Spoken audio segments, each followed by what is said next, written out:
Inclinemos nuestros rostros para orar. Nuestro Padre y nuestro Dios, qué gozo hay en nuestros corazones por el privilegio que nos concedes de reunirnos en este lugar para estudiar tu santa palabra. Pedimos, Señor, que esa palabra no regrese a ti vacía, sino que haga impacto en nuestras mentes y nuestros corazones. Te ruego, Señor, que a través de tu palabra transformes nuestras vidas. Y te damos gracias por escuchar nuestra oración, pues te lo pedimos en el precioso nombre de tu Hijo, Cristo Jesús. Amén. El título de nuestro tema para hoy es Las 5 artimañas de Satanás. Y queremos comenzar nuestro estudio en el Evangelio según San Mateo, el capítulo 24 y los versículos 23 y 24. San Mateo, el capítulo 24 y los versículos 23 y 24. Nos dice aquí, hablando de lo que va a pasar en el tiempo del fin. Entonces, si alguno os dijere, mirad, aquí está el Cristo, o mirad, allí está, no lo creáis, porque se levantarán falsos cristos y falsos profetas, y harán grandes señales y prodigios, de tal manera que engañarán, si fuere posible, aún a los escogidos. Imagínense ustedes engaños tan poderosos y tan sutiles que engañarán casi, inclusive, a los mismos escogidos. Tienen que ser engaños muy potentes, muy poderosos. Ahora, la pregunta clave es, ¿a quiénes dirigió Jesús estas palabras? A veces pensamos que es el mundo el que va a ser engañado.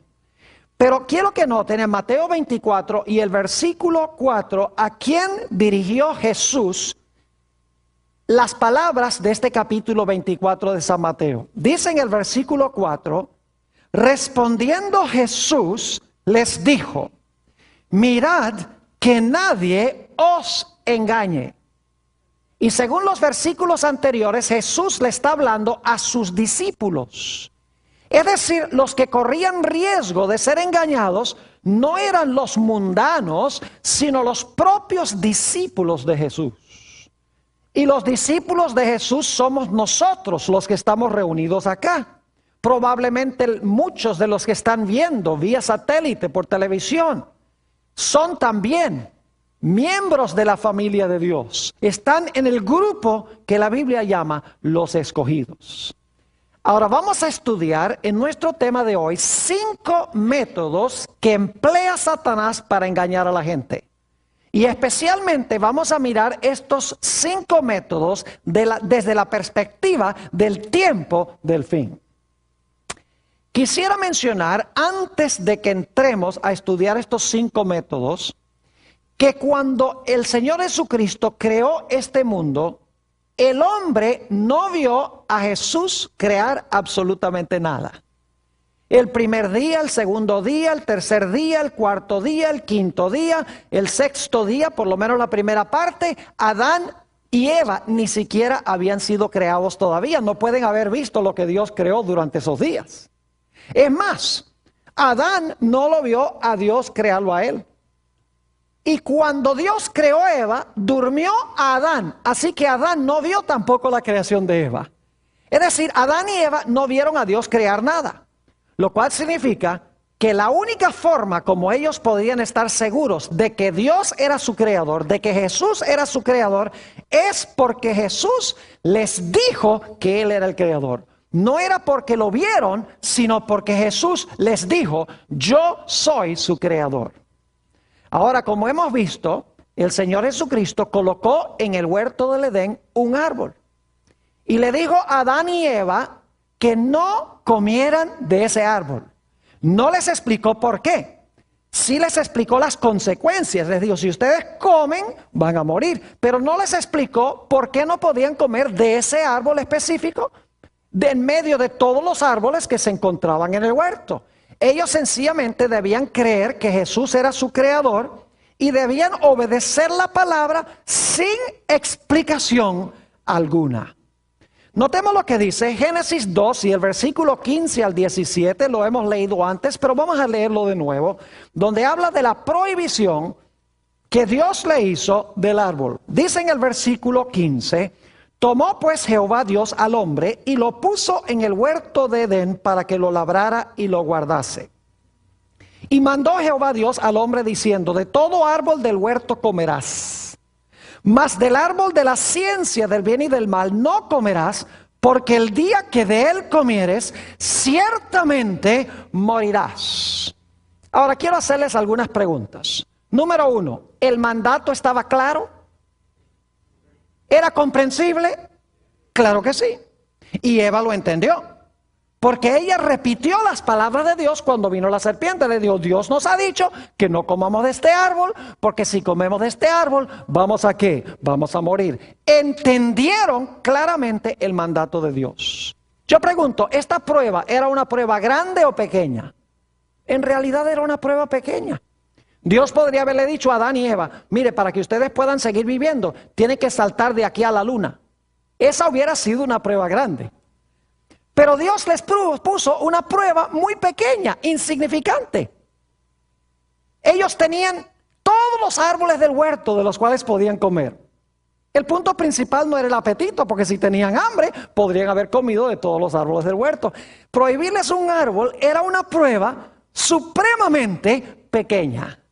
Además de eso, como he mencionado, Dios no les dio a Adán y Eva ninguna explicación por la cual prohibió ese árbol específico. Sí les dijo, iban a morir si comían del árbol, pero no les explicó en qué se distinguía ese árbol de los demás árboles. Sencillamente les dijo, crean mi palabra, yo fui el creador, yo pongo las reglas y ustedes no deben comer de este árbol. Pero nos dice en el libro de Génesis que ellos escogieron desobedecer el mandato de Dios, la palabra de Dios, que comprendían claramente que era una prueba pequeña, sin explicación, escogieron abiertamente contrariar a Dios. Cuando Dios vino a hablar con Eva, quiero que noten lo que dijo Eva. Génesis el capítulo 3 y el versículo 13. Génesis el capítulo 3 y el versículo 13. Noten las palabras que le habló Eva al Señor Jesús. Porque ya hemos visto que el creador aquí fue Cristo. Dice en el versículo 13, entonces Jehová Dios dijo a la mujer, ¿qué es lo que has hecho? Y dijo la mujer, la serpiente me ¿qué? La serpiente me engañó y comí. ¿Qué hizo la serpiente? La serpiente engañó a Eva. Ahora quiero preguntarles, ¿qué necesita hacer usted para engañar a alguien? ¿Alguien sabe aquí qué necesita hacer para engañar a alguien? Oh, siempre es la respuesta que la gente me da. Para engañar a alguien, usted le tiene que mentir. Pero no todas las mentiras engañan. Ahora fíjense, los que están mirando, hagamos un experimento. Yo los voy a engañar ahora a ustedes, ¿ok? Así que miren para acá. Ustedes ven este traje que yo tengo puesto. Este traje es rojo. ¿Cuál rojo ni que nada? Dice la hermana. ¿Les eché una mentira? ¿Les metí una mentira? Sí, claro que sí. ¿La creyeron? Claro que no. Porque las mentiras que engañan no son las mentirotas. Las mentiras abiertas. Las mentiras que engañan son las que más se parecen a la verdad. Y para cada verdad que Dios tiene, Satanás tiene una falsificación o un error. Hace algunos años tuve el privilegio de enseñar en la ciudad de Medellín, Colombia, en una universidad. Enseñaba teología allí. Y un día fui al centro de la ciudad a un almacén Ley, para comprar una mercancía. Llegué a la caja para pagar la mercancía que tenía y la muchacha que estaba recibiendo el dinero tomó el billete y lo miró en la luz, lo arrugó en su mano, lo puso debajo de una luz negra e enseguida llamó a un policía, le dijo, venga acá, que este hombre me acaba de dar un billete falso de 10,000 pesos. Ahora imagínense ustedes eso. Aquí en los Estados Unidos uno generalmente es inocente hasta que se compruebe culpable. Por allá uno es culpable hasta que lo comprueben a uno inocente. Yo viví muchos años allá. Las cosas funcionan de una forma distinta. Así que yo sabía que estaba en problemas. Vino otro policía, me tomaron uno por un brazo, el otro por el otro brazo, me llevaron allá a un cuartico y empezaron a interrogarme. Empezaron a decirme, ¿dónde tiene la maquinaria? Y yo le dije, ¿cuál maquinaria? La maquinaria con que hacen los billetes. Yo dije, no, si yo no soy falsificador. Dice, ¿cómo que no es falsificador? Usted entregó un billete falso. Yo dije, no, pero ese billete yo no lo miré, sencillamente yo entregué un billete, alguien me lo dio. Dice, no, usted es un falsificador. Entonces uno de los policías dice, mire, ¿a dónde trabaja usted? Yo le digo, mire, yo trabajo en el Instituto Colombo Venezolano, yo enseño teología allá. Y oiga, cuando dije eso, el policía como que cambió de actitud, sonrió y dijo, ese colegio es muy bueno. Dice, de allá no pueden salir falsificadores. Y yo dije, gloria a Dios, las cosas están mejorando aquí. Entonces el policía me dijo, mire, cuando en el futuro alguien le dé a usted un billete, usted tiene que mirarlo con cuidado. No pague con un billete falso porque se puede meter en problemas. Yo le voy a mostrar a usted cómo distinguir un billete falso de uno genuino. Y entonces trajo el billete falso, trajo un billete genuino y me dice, mire, usted mira el billete falso en la luz y usted se da cuenta que la cabeza de Simón Bolívar está borrosa. Usted mira el billete genuino en la luz y ve que la cara de Simón Bolívar está clarita. Y de verdad que sí. Entonces tomó el billete y lo puso de nuevo en la luz y dice, mire, el billete falso no tiene una raya marrón que cruza el billete, mientras que el billete genuino sí tiene la raya marrón. Yo dije, de verdad que sí. Luego tomó el billete falso y lo arrugó en la mano y tomó el billete genuino y lo arrugó también en la otra mano. Y el billete genuino empezó a abrirse como una flor, mientras que el papel del billete falso se quedó arrugado. Y luego tomó el billete genuino y lo metió debajo de la luz negra y le brillaban los círculos a donde estaba la cara del prócer de Simón Bolívar, mientras que el billete falso lo ponía debajo de la luz negra y no le brillaba nada. Dice, la próxima vez que alguien le dé un billete grande, asegúrese de que es genuino. Y claro, cuando yo iba a la caja después para pagar con un billete de 10,000 pesos o de 20,000 pesos, yo le daba el billete a la cajera, ella hacía el proceso, lo miraba en la luz, a veces lo arrugaba, lo metía debajo de la luz negra y entonces ella me daba los vueltos, me daba billete de 5,000 o me daba un billete de 10,000 y yo agarraba el billete, lo miraba en la luz, lo arrugaba en la mano y seguía también el proceso. Y una cajera un día me dice, ¿y por qué usted hace eso? ¿Acaso no confía en mí? Yo le dije, mire, yo confío tanto en usted como usted confía en mí. Ahora yo quiero preguntarles, ¿cómo podía yo distinguir un billete falso de uno genuino? Tenía que conocer ¿qué cosa? El genuino para detectar la falsificación. Es decir, si yo no conozco la verdad, yo no voy a poder detectar el error. Porque el error se desenmascara viendo y conociendo ¿qué cosa? Conociendo la verdad de Dios. Y Eva le dijo, Satanás le dijo a Eva, mira, yo te voy a dar la verdad. Pero Satanás le estaba contando una ¿qué? Le estaba contando una mentira. La verdad era, no comas del árbol. La mentira era, no hay ningún problema con que tú comas del árbol. Deberías sencillamente haber obedecido la palabra de Dios. Ahora yo quiero preguntarles, ¿qué viene primero? ¿Lo genuino y luego la falsificación? ¿O la falsificación y luego lo genuino? Ustedes saben bien que primero viene lo genuino y después viene la falsificación. ¿O es que los falsificadores dicen, miren, hagamos un billete falso de $7 y el gobierno dice, qué buena idea, hagamos uno genuino? Pues claro que no, ustedes saben que no. Primero el gobierno hace un billete genuino, ¿verdad? Y entonces los falsificadores hacen una falsificación. Y mientras más se parezca el falso al verdadero, más engaña. Mientras más el error se parece a la verdad, más engaña. Y la verdad siempre viene primero y la falsificación viene después en el tiempo. En 2 de Corintios 11 y el versículo 3 nos dice que Satanás engañó a Eva con su astucia. El diablo es mucho más inteligente que nosotros. El diablo ha tenido mucha experiencia en la empresa del engaño. Y la Biblia dice que es un personaje supremamente astuto. En Apocalipsis, el capítulo 12 y el versículo 9, dice que en los últimos días Satanás va a engañar a todo el mundo. Prácticamente todos los seres humanos van a ser engañados por Satanás. Y la razón es muy sencilla. En vez de conocer la verdad y obedecer la verdad, lo que van a hacer es aceptar los errores de Satanás que se parecen mucho a la verdad, pero que son falsificaciones. Ahora, como les mencioné, Satanás en el comienzo usó 5 métodos de engaño para lograr vencer a Eva. Y esos son los métodos que él va a usar al final de la historia. Yo quiero que estudiemos esos 5 métodos en el resto de nuestro tema. Vayan conmigo a Génesis, el capítulo 3 y el versículo 1. Vamos a hablar de nuestro primer método. El primer método es que Satanás hace milagros y engaña a la gente por los milagros que desempeña.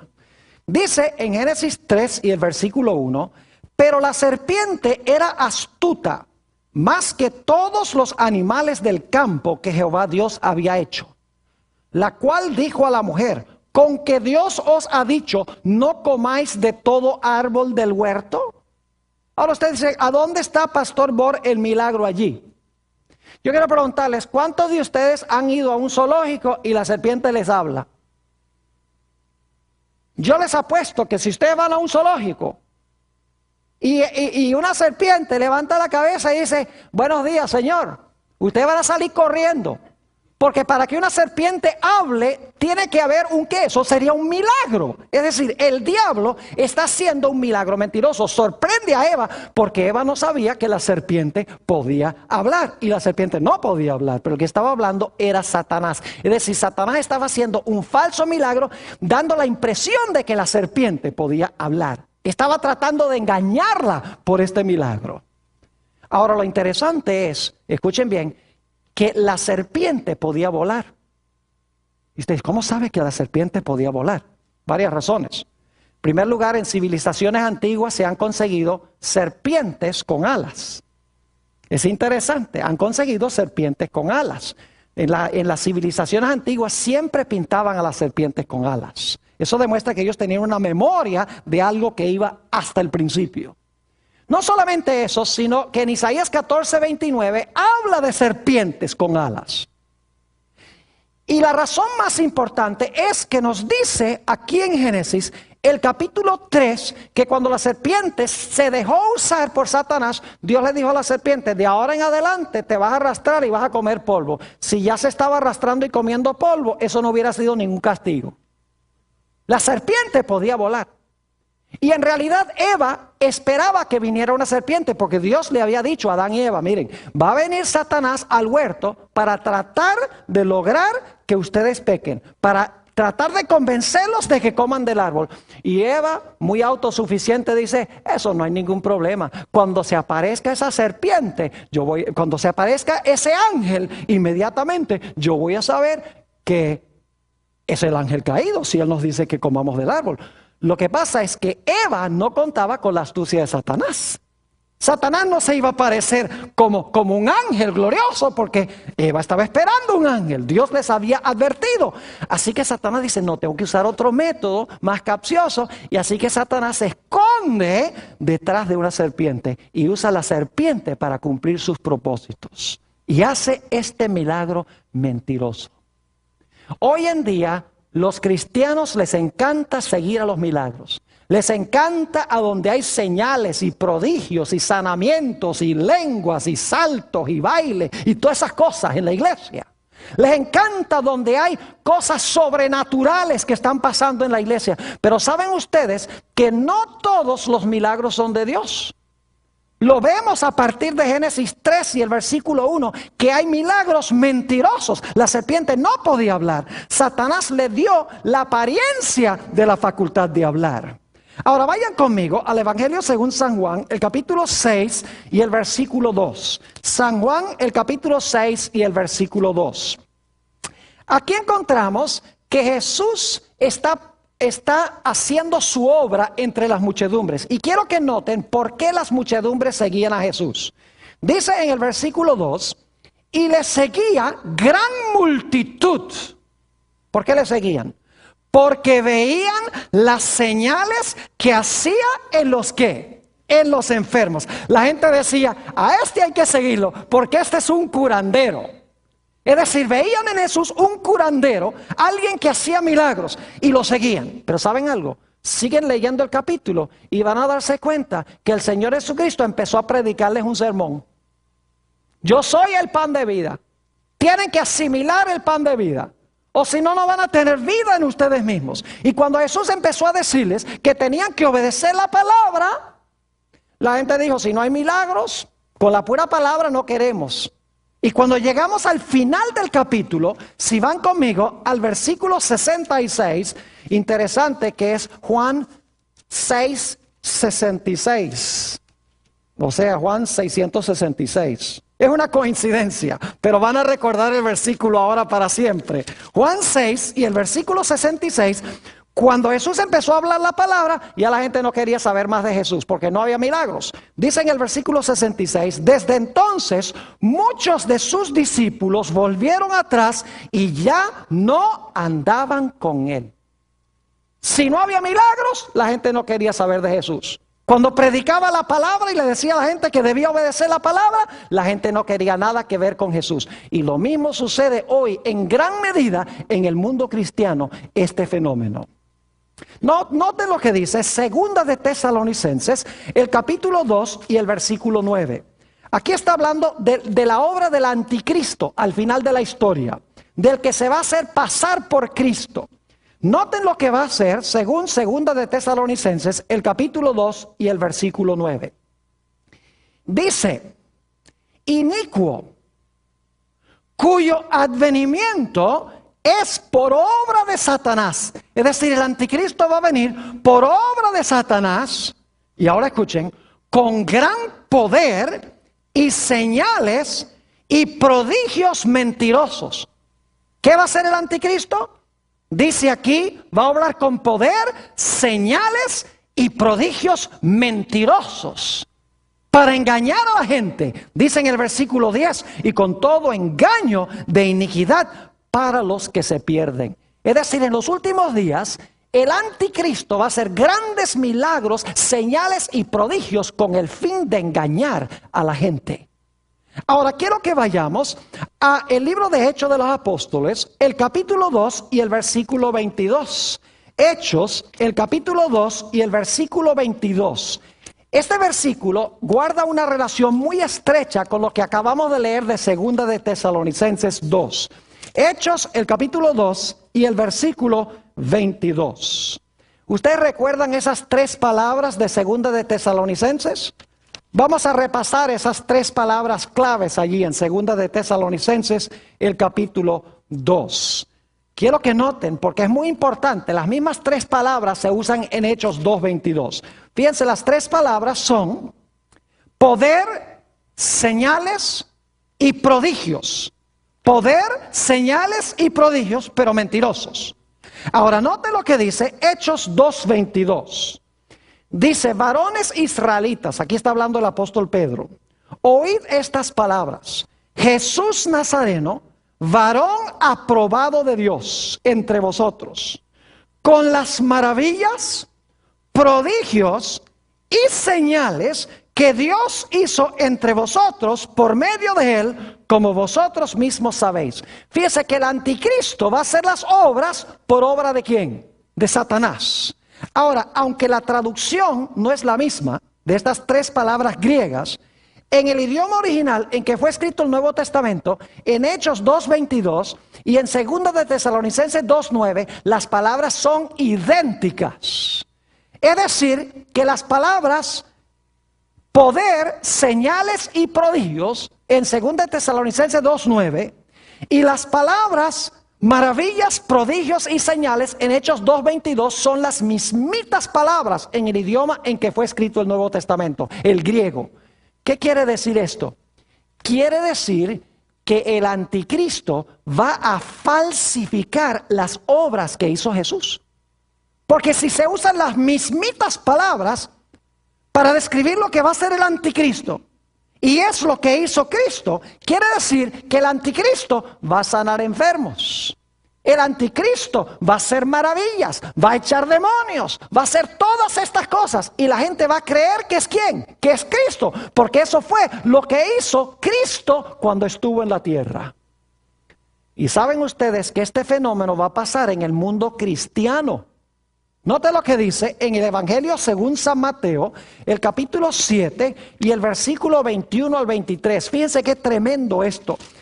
San Mateo, el capítulo 7 y el versículo 21 al 23. Dice Jesús: no todo el que me dice Señor, Señor, entrará en el reino de los cielos, sino el que hace la voluntad de mi Padre que está en los cielos. Yo pregunto, si esta gente dice Señor, Señor, ¿están profesando seguir a Jesús? ¿Si lo llaman Señor, Señor? Claro que sí. Jesús dice, no todo el que me dice Señor, Señor. Si la gente lo está llamando Señor, es porque ellos profesan ser de Jesús. Ahora noten el versículo 22. Muchos me dirán en aquel día, Señor, Señor, ¿no profetizamos en tu nombre? Si están usando el nombre de Jesús, ¿dicen que son cristianos? Claro que sí. ¿Y en tu nombre echamos fuera qué? Demonios. ¿Y en tu nombre hicimos muchos qué? Milagros. Y Jesús va a decir, claro, ustedes son míos porque usan mi nombre y echan demonios y dan profecías y hacen milagros. Ustedes son míos. ¿Es lo que dice Jesús? No, versículo 23. Y entonces les declararé, nunca os conocí, apartaos de mí, hacedores de qué? Hacedores de maldad. Fíjense que son cristianos profesos, porque ellos llaman a Jesús Señor, Señor, y usan el nombre de Jesús. Pero Jesús dice, yo no los conozco a ustedes, apártense de mí, obradores de maldad. ¿Saben que esa palabra maldad se podría traducir mejor? Es la misma palabra que se traduce en 1 de Juan 3:4, infracción de la ley. Esas tres palabras, infracción, cuatro palabras, infracción de la ley, es la misma palabra maldad, aquí en Mateo el capítulo 7. Es decir, se puede traducir esto, apartaos de mí, infractores de la ley. Apartaos de mí los que desobedecéis mi ley. Apartaos de mí los transgresores de mi ley. Es decir, son cristianos que hacen milagros, profetizan, echan demonios, pero el problema es que no quieren guardar ¿qué cosa? No quieren guardar la santa ley de Dios, no quieren obedecer la palabra de Dios. Como Eva siguió el milagro, ellos van a seguir milagros en vez de obedecer lo que Dios dice en su santa palabra. Ese es el primer método, milagros mentirosos. Segundo método que usa Satanás. Note lo que dice otra vez Génesis, el capítulo 3 y el versículo 1. Pero la serpiente era astuta más que todos los animales del campo que Jehová Dios había hecho, la cual dijo a la mujer, con que Dios os ha dicho, no comáis de todo árbol del huerto. Yo pregunto, ¿el diablo aquí está profesando citar a Dios? ¿Está diciéndole a Eva algo que Dios supuestamente dijo? Claro que sí. ¿Pero lo está diciendo como Dios lo dijo? No, lo está cambiando lo que Dios dijo. Porque Dios dijo que no podían comer de uno. La serpiente dice, con que Dios os ha dicho que no pueden comer de ninguno. Fíjese que el diablo, el segundo método que usa, es citar la palabra de Dios mal. El diablo es capaz de citar la palabra de Dios, pero no la cita como Dios dice. El segundo método que usa Satanás es el de añadirle a la palabra de Dios, quitarle a la palabra de Dios, cambiar la palabra de Dios, torcer la palabra de Dios y sacar la palabra de Dios de su contexto. Es decir, el diablo adultera la palabra de Dios, la usa para enseñar el error. Ustedes conocen las tentaciones de Jesús Vamos al Evangelio según San Mateo, el capítulo 4. San Mateo, el capítulo 4. Y vamos a leer los versículos 3 y 4. San Mateo 4 y el versículo 3 y 4. Y vino a él el tentador y le dijo: si eres hijo de Dios, di que estas piedras se conviertan en pan. Jesús detectó a Satanás inmediatamente, porque el diablo le dijo: si eres el hijo de Dios. Y Jesús en su bautismo acababa de escuchar la voz de su padre que dijo: este es mi hijo amado. Así que si el padre dice: este es mi hijo amado, porque el diablo viene y le dice: si eres el hijo de Dios. Jesús dice: ¿cómo que si soy? Mi padre dijo que soy. Lo detectó enseguida porque trató de sembrar duda. Y note lo que dice Jesús. En vez de hacer el milagro de transformar las piedras en pan, dice: escrito está. No solo de pan vivirá el hombre, sino de toda palabra que sale de la boca de Dios.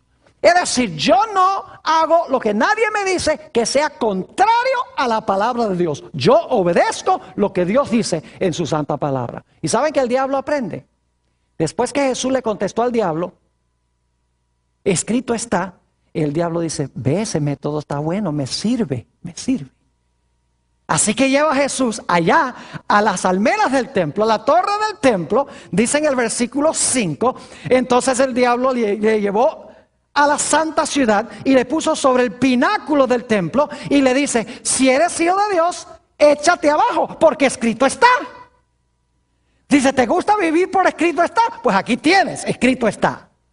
Y luego el diablo, escuchen bien, el diablo cita el Salmo 91 y los versículos 11 y 12.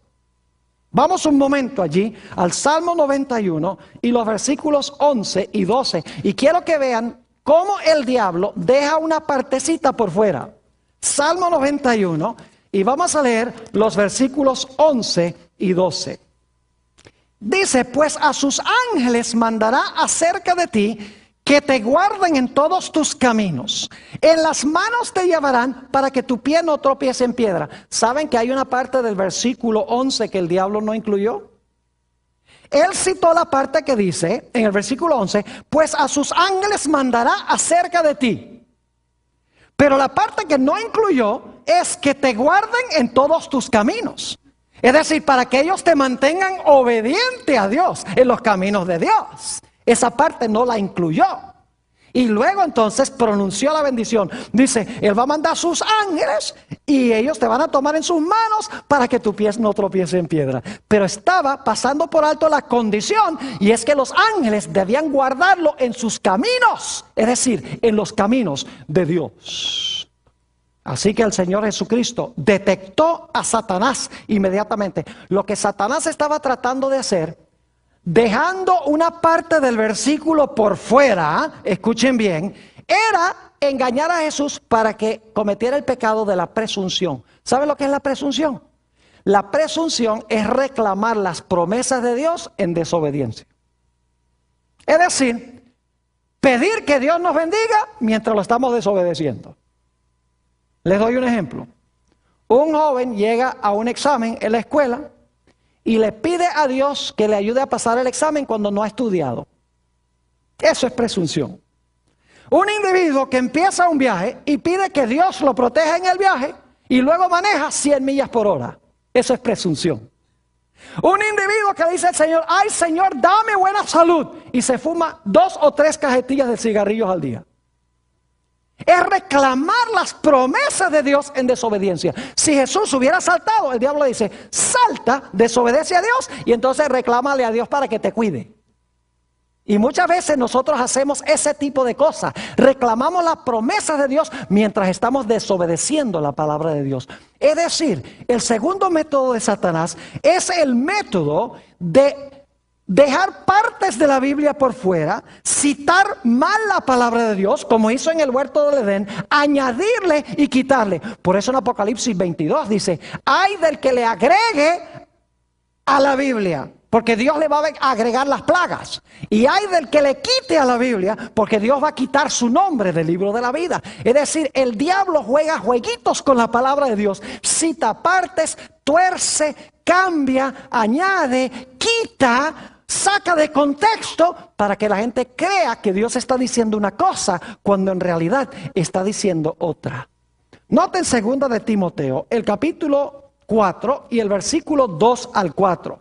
2 de Timoteo, el capítulo 4 y los versículos 2 al 4. Fíjense lo que va a hacer Satanás en los últimos días, incluyendo a los que profesan ser ministros de Dios. Dice allí en 2 de Timoteo, el capítulo 4 y empezando en el versículo 2, el apóstol Pablo le está hablando a Timoteo, que prediques la palabra. ¿Que prediques qué cosa? Que prediques la palabra, que instes a tiempo y fuera de tiempo. ¿Por qué es que Timoteo debía predicar la palabra? Escuchen bien. Redarguye, reprende, exhorta con toda paciencia y doctrina. Ahora va a dar la razón. Porque vendrá tiempo cuando no sufrirán la sana doctrina, sino que teniendo comezón de oír, se amontonarán maestros conforme a sus propias concupiscencias y apartarán de la verdad el oído y se volverán a las fábulas. Dice que en los últimos días va a haber gente que tiene comezón de oír y se van a amontonar maestros que les enseñen lo que quieren oír. Es decir, tienen piquiña en los oídos. Y entonces le dicen al maestro, mira, tú estás dispuesto de rascarme la oreja. Es decir, enséñame lo que yo quiero oír. Y si el maestro dice, sí, yo te enseño lo que tú quieres oír, entonces dice, entonces enséñame.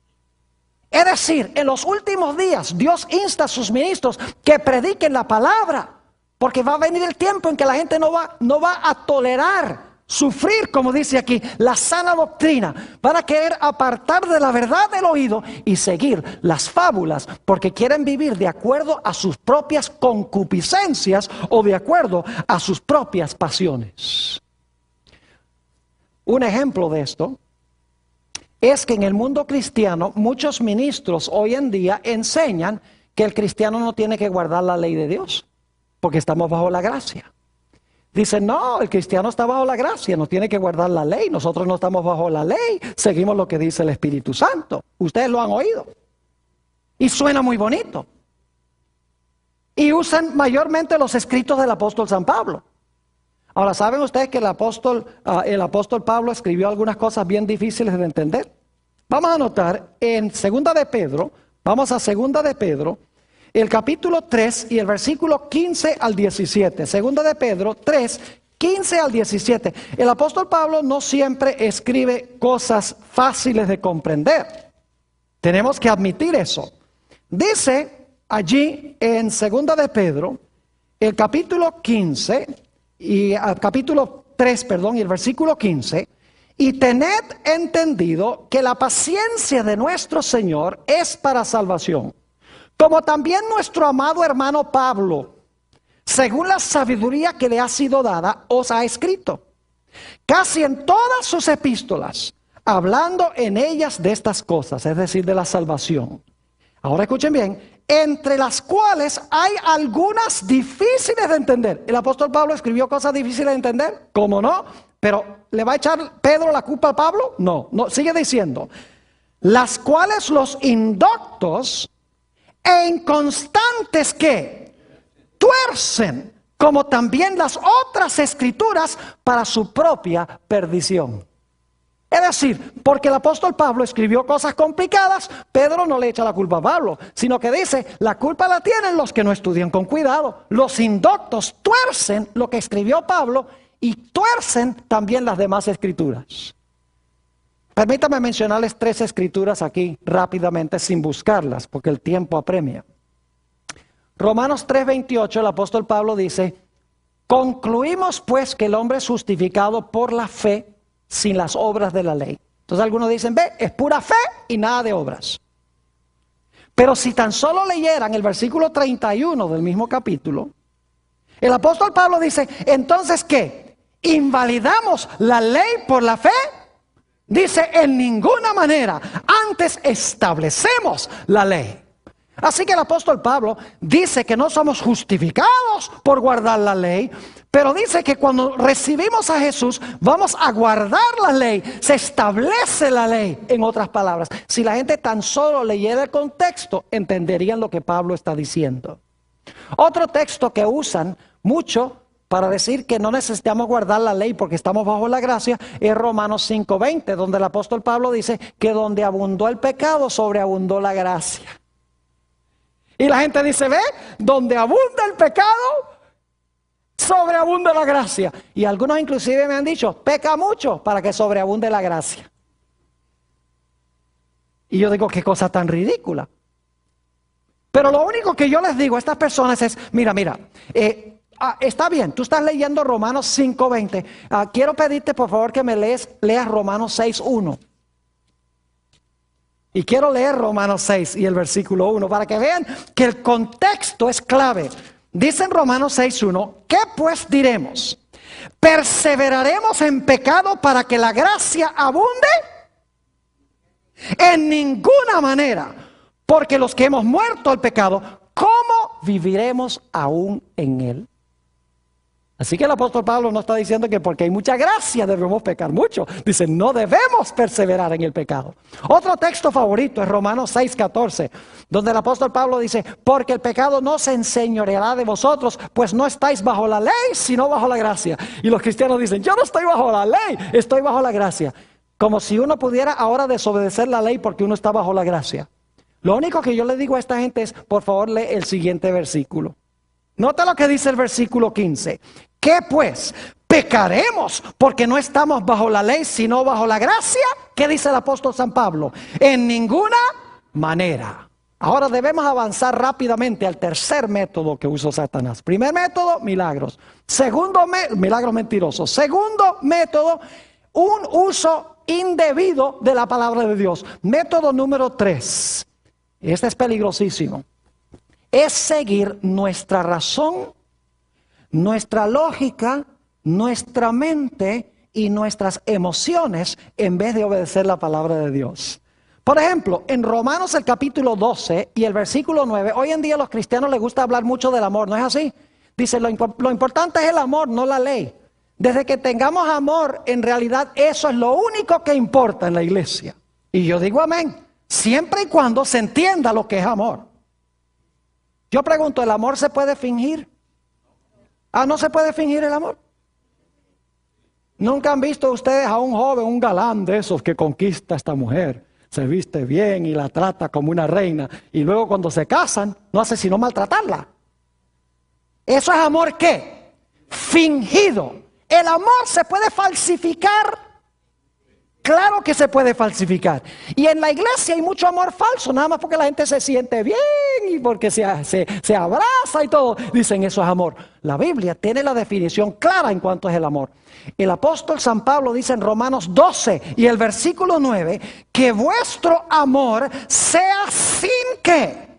Sin fingimiento. Es decir, el amor se puede ¿qué? Fingir. Ahora, ¿qué es el amor? En Romanos 13 y el versículo 10, el apóstol San Pablo dice que el amor es ¿qué cosa? El cumplimiento de la ley. Es decir, la ley define lo que es el amor. Y una persona que dice lo importante es el amor y no la ley, no sabe lo que está diciendo. Porque el amor verdadero es cumplir la ley de Dios. Si usted ama a su prójimo, no le va a robar la esposa. Si usted ama a su prójimo, no le va a robar sus posesiones. Si usted ama a su prójimo, no le va a dañar la reputación. Si usted ama a sus padres, los va a tratar bien. Si usted ama a Dios, usted no va a tener otros dioses. Es decir, la ley define lo que es amor verdadero. ¿Me están entendiendo lo que estoy diciendo? Ahora vamos a Génesis 3 y el versículo 5 para que ustedes vean cómo Satanás usó este método de que la gente siga sus emociones y su lógica en vez de seguir la palabra de Dios. Génesis 3 y el versículo 4. Vamos a empezar con el 4 y el 5. Entonces la serpiente dijo a la mujer, no moriréis. Dios dice, si comen del árbol, ¿van a qué? Van a morir. Ahora el diablo viene y dice, no van a morir. Está diciendo que Dios es ¿qué cosa? Mentiroso. Dios te dijo que ibas a morir, pero tú no vas a morir. Ahora yo pregunto, ¿qué pensamiento creen a ustedes que les surgió en la mente de Eva cuando el diablo le dijo, Dios les dijo a ustedes que si comen del árbol van a morir, pero yo les digo que Dios es mentiroso, no van a morir? ¿Qué pensamiento creen que le surgió en la mente a Eva? Yo sé cuál le surgió. Eva ahora piensa y dice, bueno, si no vamos a morir, ¿por qué nos dijo Dios que sí nos íbamos a morir? ¿Por qué nos mintió Dios? Y el diablo tenía preparada la respuesta, porque él sabía que cuando él dice, Dios les mintió de que van a morir cuando coman del árbol, Eva entonces dice, entonces si no vamos a morir, ¿por qué Dios nos dijo que sí nos íbamos a morir? El diablo dice, ahora te voy a explicar. Versículo 5, perdón. Sino que Dios sabe que el día que comáis de él, serán abiertos vuestros ojos y seréis como ¿qué? Como Dios, sabiendo el bien y el mal. ¿Sabe lo que Satanás le está diciendo a Eva? Le está diciendo, mira, piensa. No escuches nada más lo que te dice Dios. Dios dice que vas a morir. ¿Y tú te vas a comer ese cuento? No. Dice, piensa. Piensa por qué Dios te dijo que no comieras del árbol. No es porque vas a morir. Yo te voy a explicar por qué. Es porque Dios en cierta ocasión comió de este árbol y cuando comió de este árbol se hizo Dios. Y entonces cuando él descubrió los poderes que da comer de este árbol, él dice, yo no puedo permitir que más nadie coma del árbol porque ellos van a ser dioses también y yo solo quiero ser Dios. Así que desde ese momento en adelante, cualquier ser que se aparecía por ahí, Dios le decía, mira, no comes de ese árbol porque te vas a morir. Pero en realidad, Dios estaba diciendo, no comas del árbol porque yo no quiero que tú seas como yo. ¿Están entendiendo lo que está haciendo Satanás? Está llevando a Eva a buscar otra explicación para la prohibición de Dios. Y Eva se comió el cuento, dice, ve, suena lógico. Ahora sé por qué. Dios no nos dijo que por qué no podíamos comer de este árbol. Ahora tengo la explicación. No es porque Dios cree que vamos a morir, no es por amor a nosotros, sino porque Dios no quiere rivales. Dios no quiere otro Dios que ande por ahí. Dios es egoísta. Es decir, el diablo empezó a jugar juegos con la mente de Eva. Y ella siguió su razonamiento, su lógica, sus emociones, en vez de seguir lo que Dios dijo en su palabra. Saben que la Biblia dice que el amor de Dios es que guardemos sus mandamientos. Primera de San Juan, el capítulo 5 y el versículo 3. También nos dice en Hechos 5:32 que Dios le da su espíritu a todos los que le obedecen. Porque hoy los cristianos dicen, lo importante es que tengas el espíritu. Que tengas el Espíritu Santo y que hables en lenguas. La Biblia dice aquí que Dios da su Espíritu Santo a todos los que le obedecen. Y si ustedes leen Juan 14 y el versículo 15 y 16, Jesús dice, si me amáis, guardad mis mandamientos y yo rogaré al Padre y os dará otro consolador. Fíjese, Jesús dice, si me aman, guarda mis mandamientos y entonces yo voy a rogar a mi Padre que les dé ¿qué cosa? Que les dé el Espíritu Santo. Hay una condición para recibir el Espíritu Santo y es guardar la ley de amor de Dios. El tercer método de Satanás es llevar a la gente a seguir lo que dice su corazón, el amor, la lógica, la razón, el corazón, la mente, contrario a lo que Dios dice claramente en su santa palabra. Cuarto método de Satanás es seguir lo que dicen nuestros sentidos. Seguir lo que dicen nuestros ojos, nuestros oídos, nuestro tacto, nuestro gusto, contrario a lo que Dios dice en su palabra. Noten Génesis, el capítulo 3 nuevamente y el versículo 6. Génesis, el capítulo 3 y el versículo 6. Ahora fíjense cómo están involucrados los sentidos de Eva. Y vio la mujer que el árbol era ¿qué? ¿Qué está usando? ¿Sus qué? Sus ojos, ¿verdad que sí? Vio la mujer que el árbol era bueno para comer. Y que era agradable ¿a qué? A los ojos. Y árbol codiciable para alcanzar la sabiduría. Y tomó. ¿Qué sentido está usando allí? Tomó. El tacto. Y no se murió cuando lo tomó inmediatamente. Tomó de su fruto y ¿qué? Y comió. ¿Qué sentido está involucrado ahí? Comió. El gusto. El oído está involucrado. Satanás le está hablando. Los ojos, ve que es bueno. ¿Verdad? El tacto, lo toca y no se muere. El gusto, ¿sabe qué? Sabroso. Lo único es que Dios había dicho, no comas. No debería haber seguido lo que dijeron sus sentidos, sino lo que decía, ¿quién? Dios. Y saben que a través de la Biblia, aquellos que seguían lo que dicen sus sentidos, terminaban con un desastre. Ustedes conocen, por ejemplo, la historia de Sansón. Cuando vio a esta mujer filistea hermosa, los padres le dijeron, pero Sansón, Dios ha dicho que no debemos unirnos en yugo desigual con los incrédulos. ¿Y sabe lo que dijo Sansón? Dijo, búsquenmela porque ha agradado mis ojos. Es decir, me pone a latir el corazón más rapidito. Y me agrada los ojos. Y saben que eso le costó los ojos. Le costó los ojos. Porque le fueron sacados los ojos. ¿Cuán diferente José en Génesis 39:9? Ustedes tienen el texto ahí en sus hojas. Donde ve a esta esposa de Potifar, hermosa también, porque no se iba a casar con una mujer fea teniendo tanto poder. Y cuando ella trata de convencer a José de que tenga relaciones sexuales con ella, ¿qué es lo que dice José? José dice, ¿cómo puedo yo cometer este grave pecado contra mi Dios? Es decir, José guiaba su vida, ¿por qué cosa? Por la ley de Dios. El mandamiento que dice, no cometerás adulterio. Él dice, yo te veo, eres muy bonita. Me pones a latir más rápido el corazón. Pero el problema es que Dios ha dicho, no cometerás adulterio. Tú eres esposa de otro. Vivía por la ley de Dios, porque amaba a Dios. Cuán diferente David cuando salió al balcón del palacio, y está en la lista de textos, según Samuel 11:2, donde sale al balcón y ve a esta mujer Betsabé allá bañándose desnuda. Y el pecado de él tuvo 4 pasos. Dice que la vio, la siguió viendo y la codició. Y luego después que la codició, la tomó. Y luego que la tomó, trató de esconder lo que había hecho. El pecado siempre sigue este proceso. Aún en Génesis. Eva vio, codició el fruto, lo tomó y luego se escondió. Esa es la forma como el pecado funciona. Los grandes héroes de la Biblia no se regían por lo que decía sus sentidos, sino por lo que dice la santa palabra de Dios. Ahora necesitamos ir al quinto método que usó Satanás. Se encuentra nuevamente en Génesis, el capítulo 3. Génesis, el capítulo 3, y vamos a leer el versículo 6. Nuevamente, la última parte especialmente dice, y vio la mujer que el árbol era bueno para comer, y que era agradable a los ojos, y árbol codiciable para alcanzar la sabiduría, y tomó de su fruto, y ahora escuchen, y comió, y dio también a su marido, el cual comió así como ella. ¿Por qué pecó Adán?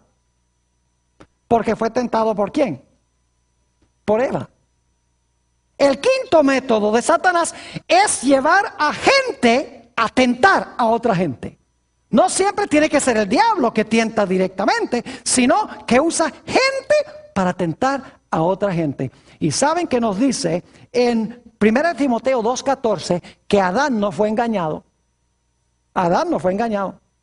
Eva fue engañada. Adán sabía muy bien lo que estaba haciendo, pero Adán amó más a Eva que a Dios. Adán dijo, mira, tú comiste, te vas a morir.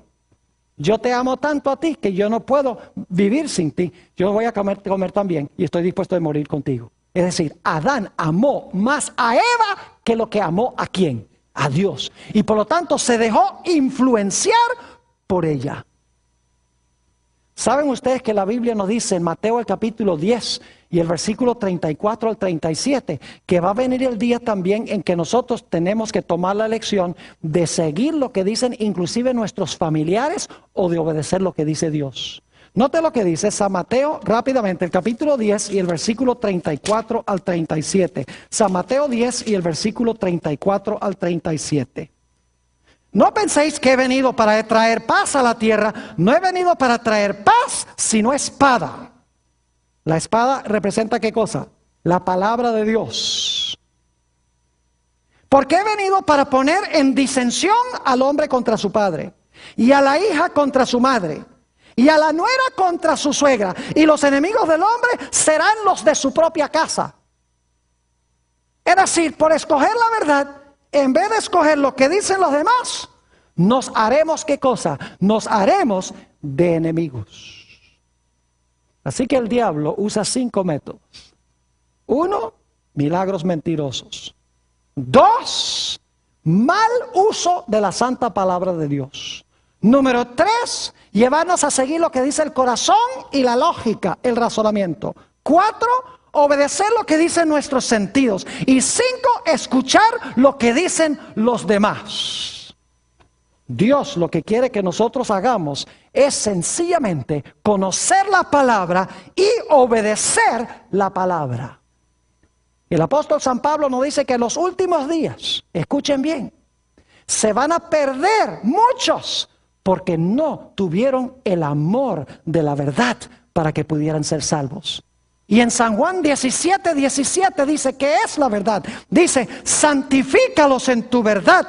Tu palabra es ¿qué? Tu palabra es verdad.